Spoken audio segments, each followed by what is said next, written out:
What makes you a certified expert? More specifically of a game series. Is there a certain amount of games you have to buy? How many hours should you clock in? Wait. Let's ride. An elite Call of Duty expert is not something I wanted to be, but considering that from the 4th grade until now, I've purchased almost 30 of their games, played through 6 of the betas, bought at least 5 season passes, and invested thousands of hours and dollars into the series, I feel certified. To some degree. I was only 2 when the first game came to market, and so my fondest memories will look way different than, say, someone who saw it on store shelves in their 20s. I remember the free ugly sweater camo and Ghosts, the Day 1 edition Advanced Warfare on Xbox 360. I remember being psyched about the campaign's special weapons like a USP-45 that had multiple attachments on it, or an RS-ASS with a side-mounted red dot. I could go on and on about the small things, but I think appreciating the small things was easier back then. As time went on, the skill barrier and pricing has increased more and more, to the point where everyone I know winces when you even mention the current game. Modern Warfare 3, the second release, in 2023, featuring Modern Warfare 2, the third release, in 2022, based on Modern Warfare 1, the third release, in 2019. What happened? One of the biggest draws to the Call of Duty franchise as time went on was cosmetics. Camo grinds were among the first major draws to gameplay, and camos gave players ways to personalize themselves in an online setting, on top of calling cards and emblems, which have very little impact today. Camos used to be tied completely to a player's skill level with a specific weapon. It was a reward or a commemoration to show that you had completed challenges that could actually be pretty difficult to get. It's what led to boosting back in the day. I remember the Mastery camo in MW2 being Fall, a nice orange and yellow autumn camo that was still a camouflage. It's weird to even think that camo stands for camouflage, especially with the new ones. Anyway, that all changed when MW3 came around. When all the challenges were complete, you received the new Mastery standard, Gold.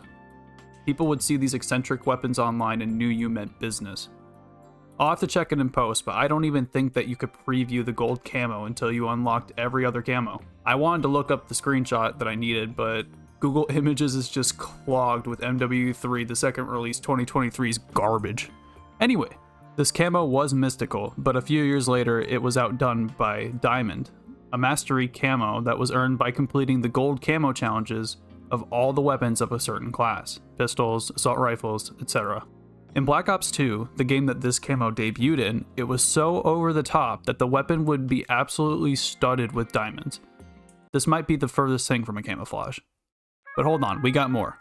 In Modern Warfare 2019, the best thing since sliced bread, when you got gold for all the guns and got platinum, replacing diamond for the Modern Warfare series, you were awarded with my absolute favorite camo of all time, Damascus. To me, it just looks so good, but I never unlocked it. Instead, I went over to D-Brand, who are, for some reason, still selling their parody ripoff of it. Anyway, it was shiny and colorful and absolutely unmistakable. You knew somebody no-lifed the game to get that camo. The challenge was crazy difficult, demanding you get all the base game guns gold, with a few extra challenges on top of that just to unlock the thing. I forgot to talk about Obsidian. It's not bad. It's just more camo grinding that's a bit more weapon specific. And it came out in a free content update and accomplishes what gold really should be, but like a second time. I don't know. I think it looks fine. Topping even that, how about 2 Mastery challenge paths? In Black Ops Cold War, we had the introduction of Zombies Mastery camos that aimed to be the dark side of their multiplayer counterparts. Gold was replaced by a snakeskin covered duplicate of the multiplayer version, and an almost identical version of Dark Matter, featured in Black Ops 3, returned as Dark Aether. While I mentioned Diamond being over the top, it was still an elegant gold and silver color that had some taste. When your weapon is just absolutely coated in pink gloss and diamonds with Plague Diamond, it's hard to appreciate it. It looks terrible in my opinion, and it sticks out more than a sore thumb. It's the ugliest thing I've ever seen.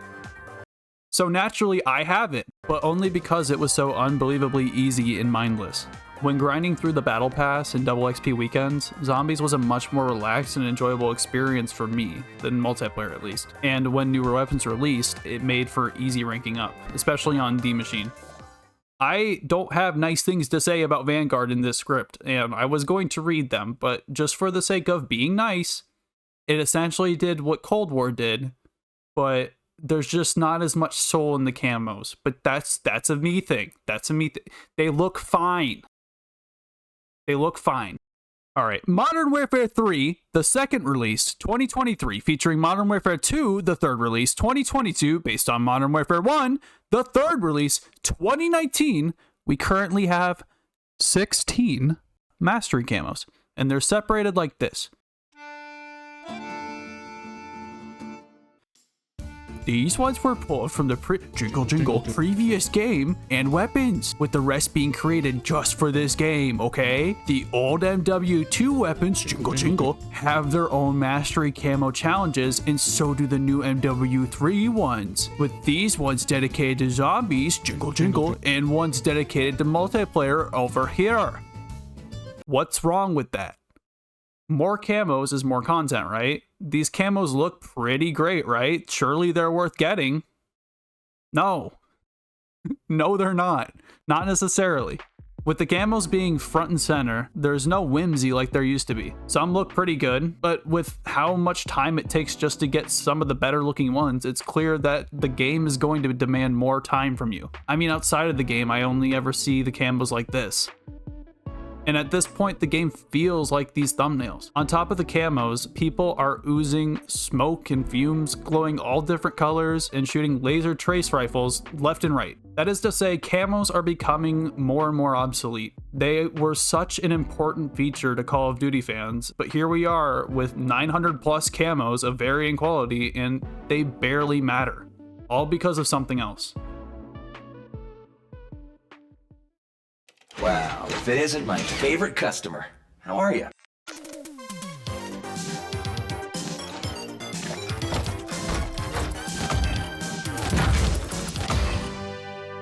I'd be pretty happy with that. Right, so I actually can't remember when character cosmetics began. I think there was some of that in Black Ops 1, but I'll go ahead and start with COD Ghosts, since I remember there might have been some of that somewhere. Also, rest in peace my SSD for tanking through all of these COD games for one video. After transferring all the games, we're starting with Ghosts. Immediately after online play, we've got a store, so I guess I remember right. This game, and the previous one too, had a large offering of $2 to $4 cosmetic packs, except with Ghosts, we had one major difference. Ghosts sold you camo packs, outfits, characters, and even some gameplay upgrades, like a paywalled weapon or more creative class slots. The problem with the cosmetics implementation here is how lopsided the store is compared to the things you can unlock without paying extra. It's all blacked out, milsim gear, and standard camos parodied from previous installments. Or for a few bucks, you can get a splash of color or graphics on all of your weapons, and even on your player model. I personally like the milsim aesthetic, as you'll see later in the video, and I did have some favorite camos from this game, but all in all, there was very little in terms of options here. Oh yeah, the double jump COD. I'll go ahead and boot that one up next, since that came right after Ghosts, and introduced what I think is the most important change to cosmetics Call of Duty has ever introduced since camos. And now we wait.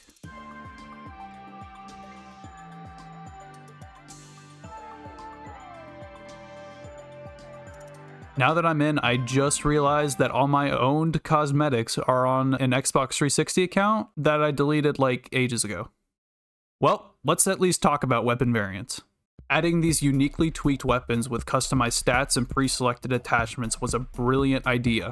It makes more sense for the series at this point because it began to acknowledge not just what cosmetics the player base wanted, but why the player base wanted cosmetics in the first place. In Weapon Variant's debut, they were available in two forms, either through supply drops or through variant-specific special achievements and campaigns.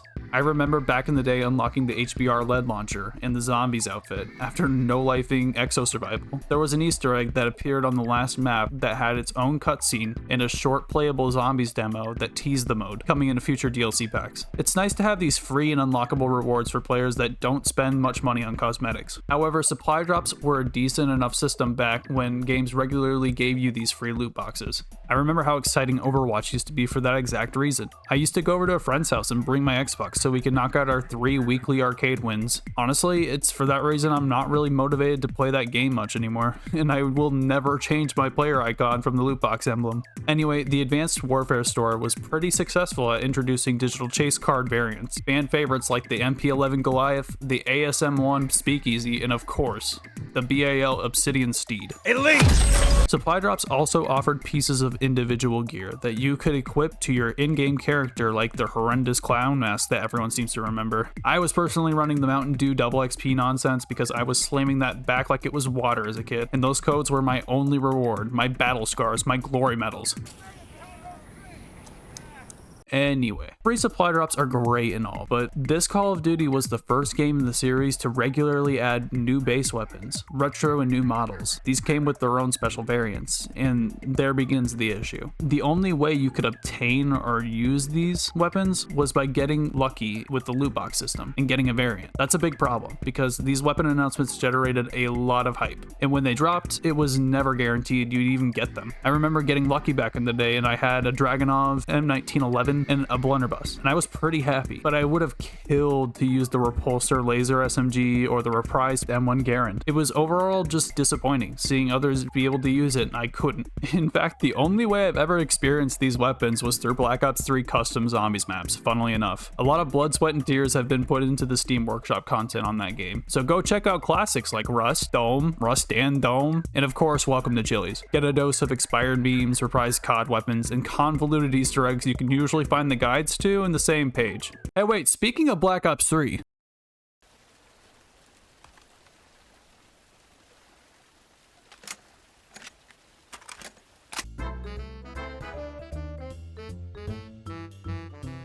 other than your standard gold, diamond, and dark matter, there was only a select few cosmetics you could actually earn through gameplay. It was all through the Quartermaster, this creepy dude sitting in his mom's basement just saying, "You just cost me 10 crypto." all the time. I could never save up enough for a rare supply drop, so I wasn't patient enough. Gone are the weapon variants, and here are the attachment variants. They're awful. There's so many of them, they add so little to the look, and they're completely forgettable. Black Ops 3 did introduce event camos, as well as some ways to obtain weapons for free through contracts that paid out a bunch of supply drops and random weapon vouchers. Moving on to one of the last double jumping CODs, we've got what I'd say is the most outlandish one in the series. Infinite Warfare was my favorite game, cosmetically speaking. I think the game focused mostly on weapon cosmetics compared to the outfits and emotes. This game had crazy amounts of camos, and the Quartermaster camos were much more interesting than the multiplayer ones. When you received a camo, it would be for a weapon class, not a weapon individually. The variants were the star of the show though. Dual wield shotguns? Check. Dual wield shotguns? Check. Dual wield shotguns? Check-a-rooney. Reoccurring things were a reoccurring thing in this game. When the game came out, every gun had a sort of exotic version that was really unique, either changing its use completely or adding a crazy useful perk that synergizes with their playstyle. With the offerings on launch looking back, it honestly didn't need all the updates that it had with DLCs. They got super lazy and essentially copied and pasted the exotic variants with perks pulled from other guns. It was boring and it was a spat to the face of these uniquely styled weapons. Some of the DLC base weapons were actually pretty good. A double barrel SMG, handheld minigun, a modern lever action shotgun. These were pretty quality weapons and shook up the meta in both zombies and multiplayer. As time went on, with a little gameplay, you could easily buy a cheap variant for these weapons, making them pretty obtainable, at least for the base versions. Edit, after doing some research, even getting the weapon from the mystery box in zombies would unlock it, so no money or salvage would even be needed. Pretty neat. Alright, next game. I played next to nothing of Black Ops 4. It was so confusing to get down, especially coming after Black Ops 3. I have no clue what the cosmetics turned out to be like in this game, so I went to find a case opening on YouTube. This is what I found. Boom! 55 items unlocked. What's the first thing I get? Boo! What? What even is that? Death effects? You're kidding. No. I'm so excited. I didn't expect something new. Woo-hoo-hoo. And I get John Doe again. Woo-hoo-hoo. Reroll. And I get it for an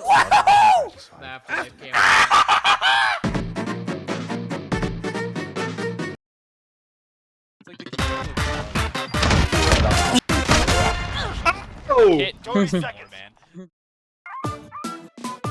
I absolutely cherish this game dearly, partly due to it having the longest lifespan of a Call of Duty game in my social circle, but it definitely had its own issues, especially towards the end. This game was breathtaking, and one thing I absolutely remember was the base weapons being perfectly animated. There's still interviews online of the development team on this game, talking about how important the game was to make just due to the expectations fans have, rebooting the Modern Warfare series. This was before Call of Duty banked hard on rebooting like they have with literally every title after this. This game was the foundation for the sequels, and even looking at the gameplay side by side, not much has changed. Going through my old classes, I realized just how much I used weapon variants. You see, the camo grind in this game was pretty crazy even to get gold. There were 100 camo challenges per weapon that were simple enough, but some asked for a big gameplay change. Mounted kills, consecutive kills, headshots, all attachments.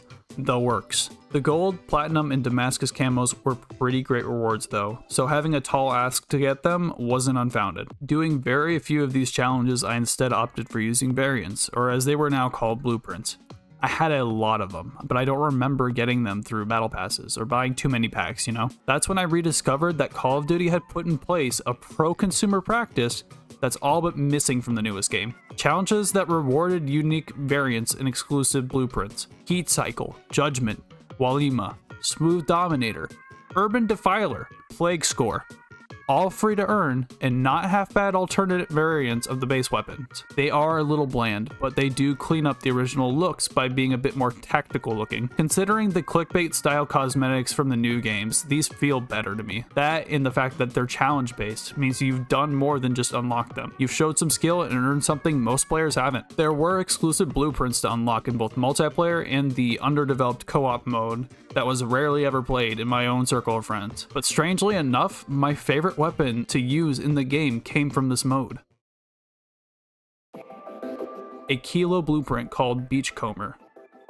Part of the Mac 8 in-game branding, it's this summery mix of matted out orange and tan material with green and warm teal metal accents. White lettering and logos for Mac 8 and Forge Tech are featured around the gun, two of the many in-game weapon manufacturers. Apart from the stock and the barrel, attachments include a matching suppressor, foregrip, and a unique thermal hybrid. While this optic was actually quite usable in most settings, removing it revealed that even the iron sights were styled to the gun. It seems the developers had the foresight that this being a thermal optic and a hybrid optic, two niche categories of sights, that people didn't typically use, especially on assault rifles, players would most likely remove it.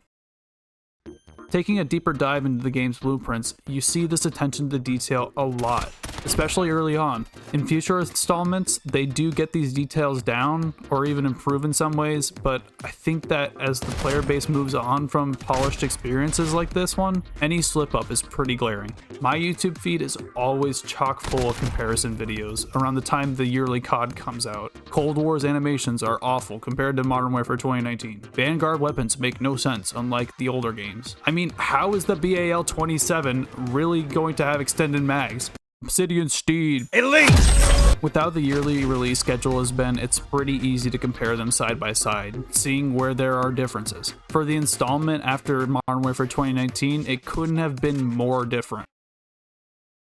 I've already gone over the camos featured in this game, but I think this is where I began to finish out more Battle Pass challenges, just due to how easy and mindless the zombies camo grind was, so I have a lot of those blueprints. The Battle Pass blueprints were pretty good. I liked how they started out, but as time went on, some more outlandish models were featured. That isn't to say Modern Warfare didn't have some pretty crazy models back then too, like the Anime Tracer pack, or the 16-bit pack. However, making a clear distinction from the more modern offerings, you could still tell there was a weapon somewhere in there. Going back to Modern Warfare 2019, I think tracers did feel realistic enough. Tracer rounds are current day technology, and although the game's effects are a bit overblown, more simple ones didn't completely break immersion. What did break immersion was a teammate getting turned into a pile of blocks after getting shot with an AN-94. What broke immersion was a laser light show of Freedom tracers totally distracting me from whatever I was aiming at. What broke immersion was seeing horror movie icons YY slide canceling with a no stock MP5 up stomping for their YouTube videos that goes up within an hour of the shop updating.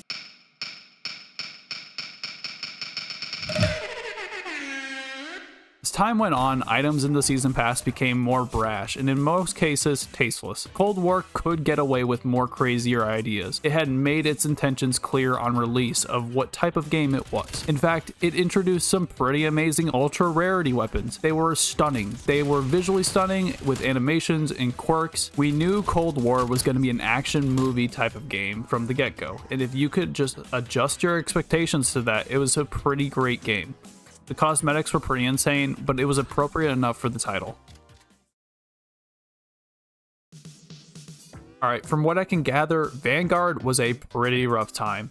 I think if I did play it, I'd get a better idea as to what happened moving forward. I played the beta of this game, and I remember being so disappointed in the depiction of the World War. Call of Duty World War II was an amazing game and a faithful enough capture of the era, and with that releasing as recently as 4 mainline games ago, I think the community already had their vintage fix. Just looking at this $40 pack in Warzone in the main game, it's clear that they have dipped thoroughly into the outrageous. I mean, I know I'm a youngin', but I don't think Papa has one of these standard issue submachine guns up in his attic, sitting in his war chest. I mean, you can really see the stark contrast between the early in-game cosmetics and the later offerings of just the pro packs. We go from a jungle ghillie style operator pack with a reasonable weapon and a snowy gas mask pack to a purple laser biker girl with a glowing sniper and an MP40 and an elegant Cerberus mythical SMG accompanied with 4 other tracer weapons. I mean, tracer weapons weren't even invented until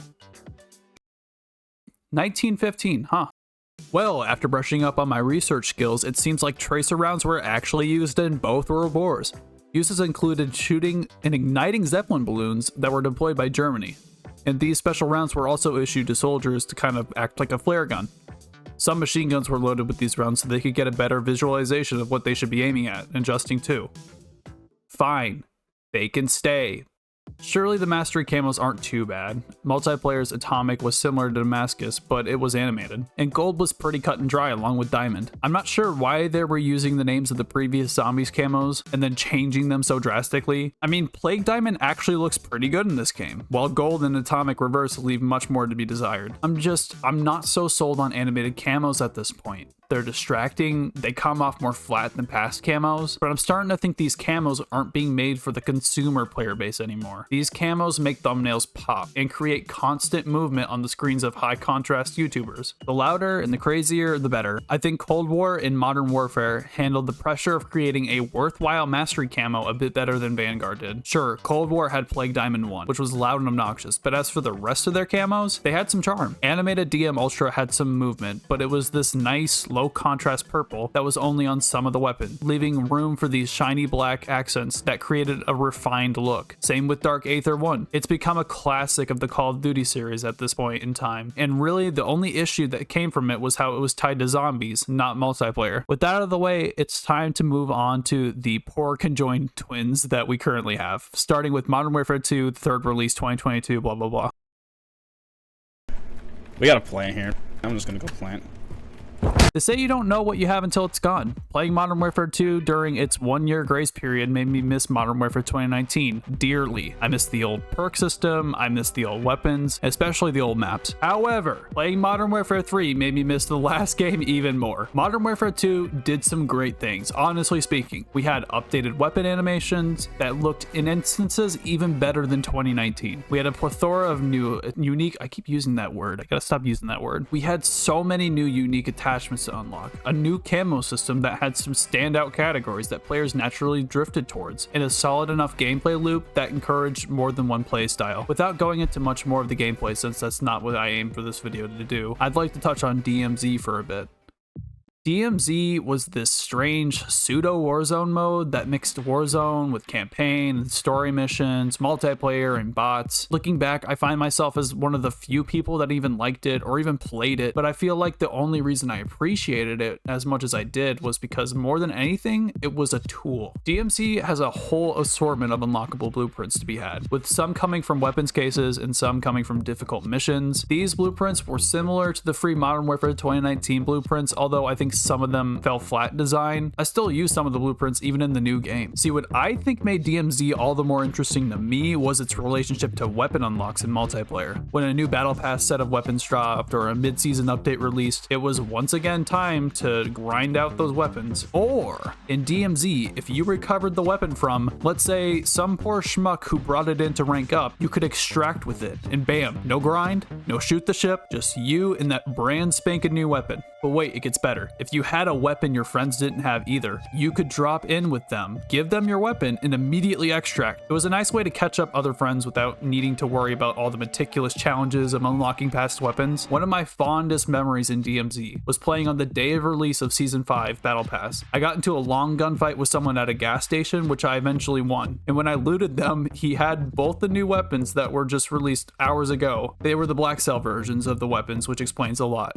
What is Black Cell? Well, Let me explain. it was introduced in this game kind of halfway through Modern Warfare 2. I don't know, it's a little hazy. You see, the Battle Pass in Call of Duty is a self-sustaining model, a pro-consumer practice that I and many others still utilize. The same $10 of COD points I spent on Modern Warfare 2019 is the same $10 of COD points I'm spending on these current games Battle Passes in 2024. In other words, it costs 1,100 COD points to purchase a Battle Pass, and completing the pass nets you 1,300 COD points. A player that finishes the pass nets 200 COD points, or roughly $2 worth of currency. Most other Battle Passes do this, but it helps to keep players engaged with their time instead of their money. Black Cell is essentially a premium pass that no longer makes it self-sustaining, but you do get more cosmetics than a regular bundle, so it can be worth it on occasion. Black Cell weapons carry a very distinct look, a blacked out base with heavy gold accents and animation. They very lightly stick with whatever the season's design motif is, sometimes being a one-to-one alt version of the mainline weapon, but more recently changing the attachments and overall look of the weapon. I don't mind the weapons from these packs. I think they hold a lot of value by offering tracer versions of a few different weapons, as well as some unique cosmetic choices, like this translucent TAC 56 that they released in Season 5 of Modern Warfare 2. My main gripe is with these eyesore operator skins. They hand out with these. They're so gross to see in game. At this point, they're usually equipped with this foggy effect with little tactical floaty bits that create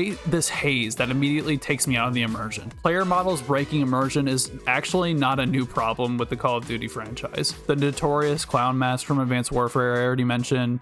There was the astronaut pack from Ghosts. Even the Jigsaw skin from 2019 received mixed reactions from people saying it just wasn't realistic. After seeing others' analysis of the current state of the franchise, it seems Call of Duty began to lose its identity and has been grasping at staying relevant. Booting up the game recently has felt like an unskippable ad for whatever movies coming out, whatever celebrity is making deals, or whatever beloved icon wants to stay relevant. And it's getting to be a problem that's getting worse with the bastardized follow-up to Modern Warfare 2. So here we are, the game that inspired me to come out of my YouTube retirement of funny moments to recount some of my not so funny moments. I have a lot more issues with how the game plays than I do with the cosmetics. I think that both aspects have some major issues, but when it comes to gameplay, that's so much more of an intricate topic. For one, I mainly play Search and Destroy, and so for a lot of the content creators I see simply using the CX-9 or the MCW in a core mosh pit game, the absolute struggle of using older weapons, utilizing different playstyles, and the health increase doesn't affect how they play. If anything, I've seen that they've only enjoyed these changes. It's complicated, and I'm not sure how well I could even voice my opinion on it, but I do know how to form an opinion on the current state of cosmetics. I've been coming up with a solution, but let me start by just bringing up the issues we're running into. Firstly, Call of Duty's identity crisis has really shown in its desperate grab for IPs. For one, when they started to include these in season passes, it came off as forced advertising for those that just wanted to buy the Call of Duty game and earn Call of Duty rewards. I don't want to play as Snoop Dogg. I don't want to have AMC's The Walking Dead and their crusty old logo slapped on a revolver as a reward. I don't know who Spawn is. Why is it that the only tracer weapons I got from last season of MW2 were these vile and disgusting fart weapons? It feels like the higher ups running COD are grabbing the mature and otherwise washed up IPs that were disowned or rejected by Fortnite. Celebrities like Cheech and Chong, Snoop Dogg, Nicki Minaj, Warhammer, The Boys, The Walking Dead, Godzilla. The free cosmetics handed out with these events are just bland. It's just got the same feel as keeping a popcorn bucket from the movie you just watched. Like, come on, dude, just toss it. I don't want this. We didn't used to have these events just hand out the most worthless cosmetics. In 2019, we had a Summer Games event that handed out 3 unique and solid weapon variants that were unlocked by these cool time trial activities. Getting friends to do the challenges too was great. Some of them required near perfect aim and movement. In Modern Warfare 2, when Vanguard came out in DMZ and Warzone, we had this massive in-game event that could be completed by anybody in any of the modes. And it rewarded weapon blueprints, smaller cosmetics, and a special looking paintball camo. I'm a sucker for blue and orange palettes, and the camo did a great job of including some breaks of darker colors and scratches that made it feel realistic and intricate. Compare that to the all-over print and pristine camos they've been releasing, it just feels so lifeless. We also had unique weapons drop that paid homage to previous games, had unique reactions to camos,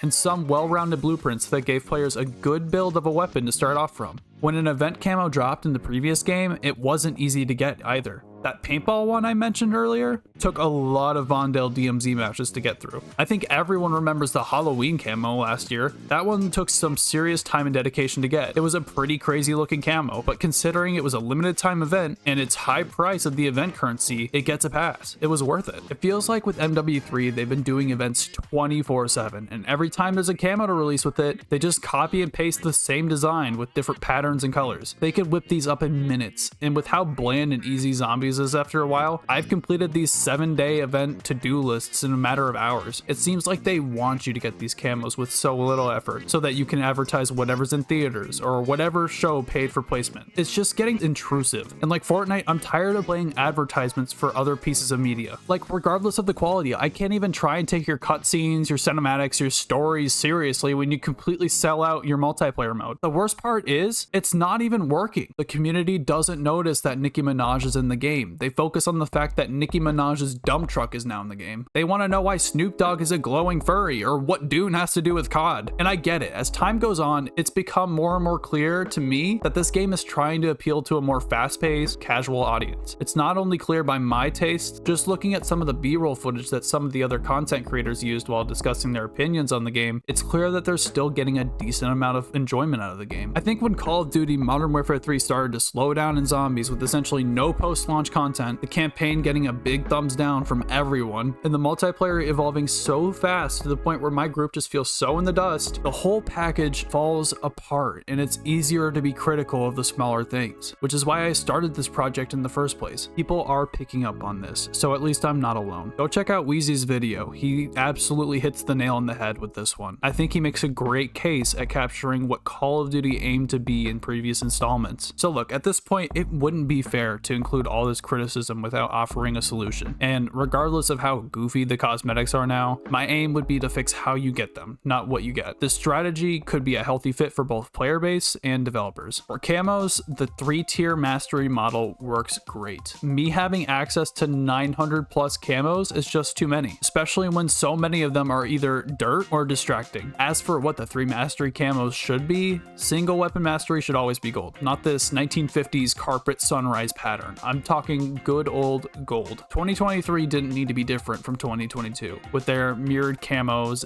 the tier 3 mastery maybe, but in the end, I think it hurt the game more than anything. In addition, why did we have 4 mastery camos? That's absurd. The second camo should continue to match the franchise in some way. Modern Warfare should try to continue with the platinum in some way. Altering it from past games to really make it unique is always welcome, especially when it happened in 2022. Black Ops introducing Diamond was a great idea, and Diamond has been the iconic single weapon class mastery camo of that series. A lot of pressure is going to ride on tier 3 mastery camos, or complete mastery. Damascus, Dark Aether, Atomic, all that matters is that it fits the game. Modern Warfare 2022 and 2023 both did a Dark Galaxy skin that I think holds up well enough considering where the franchise is at the moment. However, with these skins and all the animated skins, the speed at which they move across the weapon or piece of gear needs to be taken into account. Current games have had some pretty fast movement, and I think that could be a little bit distracting and it could use some dialing back. The zombies camos have always been fighting an uphill battle. With how recently zombies since Cambos have been introduced, they don't need to necessarily follow the same footsteps as multiplayer. It's a different mode. It should progress a little differently. And lastly, with that, other modes besides zombies should be considered, and having unlockables through those modes can help encourage the community to try something new. I think DMZ was a better fit for the Modern Warfare franchise, though others disagree. At the very least, don't develop this survival and spec ops mode and then just abandon it in favor of trying to copy the other studio's homework. I personally know people that cherish the older game spec ops and survival modes, and with servers being empty at this point, it's a good way to appreciate the older games in an engaging setting. Moving on to the store, I think some of the cosmetics offered in the store are, simply put, works of art. They're well-made, creative pieces developed by some very talented people. Here's the problem. With how many there are in the game, and almost all of them being steeply paywalled, it leaves players like me who avoid microtransactions, although I think $20 bundles are not considered micro. I'm never going to see most of these items offered. Here's what I propose. The store can stay and continue to offer whatever price packs they want, but we implement something like the supply drop system from other games where the loophole pulls from the store bundles. Sure, I don't think you should be able to buy supply drops, but earning randomized loot boxes is still a common enough practice today. So then what if I want to buy a bundle that I already have parts of? Well then, discount the COD point price. In fact, Call of Duty Modern Warfare 2019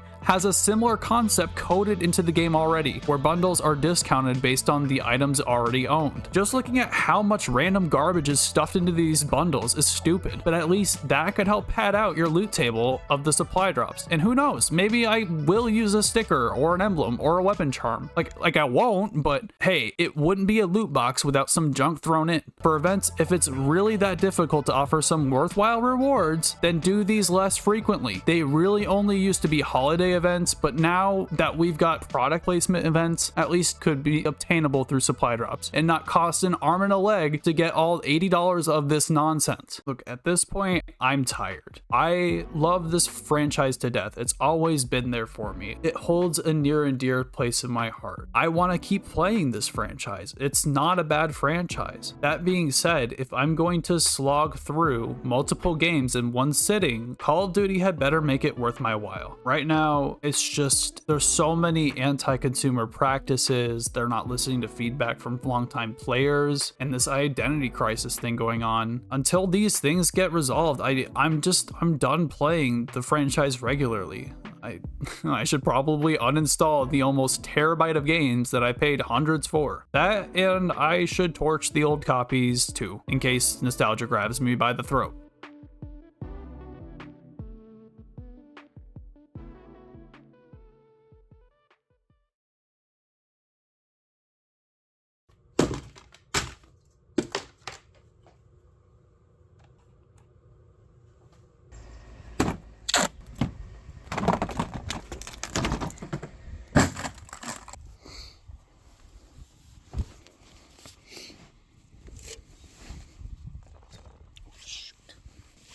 Hi, you made it to the end of the video. Thank you. Yeah, I don't know if this was worth the bit, but I thought it was funny. This was a lot of fun to make, and I actually haven't finished editing this yet. I still have to go back inside, so if you laughed, go ahead and like the video. I'd like to make some more content coming up, but it doesn't necessarily need to be shoveling. Go ahead and subscribe if you want to see more.